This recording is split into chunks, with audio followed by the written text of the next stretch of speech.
প্রিয় শিক্ষার্থীরা, আজকে আমরা শিখব মিশ্র ভগ্নাংশর যোগ কিভাবে করতে হয়। এখানে দুটি মিশ্র ভগ্নাংশ আছে, আমরা এটি ভাঙিয়ে নেই। আগে প্রথমে সাধারণ ভগ্নাংশ ভাঙাবো। 2 আর 4 গুণ দিলে হয় 8, আর ওই 8কে উপরের সংখ্যার সাথে যোগ দিয়ে আমরা উপরে বসিয়ে দেবো। উপরে হয় 9, নিচে 4 অক্ষে 4, নিচেরটার পরিবর্তন হবে না। 2 আর 6 গুণ দিলে হবে 12, আর উপরের 1 যোগ দিলে হয় উপরে 13, নিচে 6 অক্ষে 6।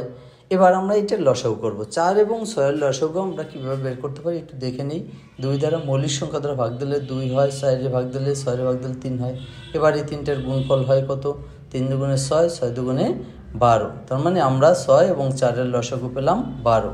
এবার 12কে 4 দ্বারা ভাগ দিই, ভাগ দিলে হয় 3। 3 দ্বারা উপরের সংখ্যাকে গুণ দেবো, হবে 3 নং 27।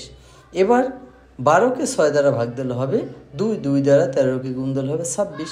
এবার উপরে 2টা গুণ দেব, যোগ দেব, যেহেতু যোগ সাইন আছে, আর বিয়োগ থাকলে বিয়োগ করব।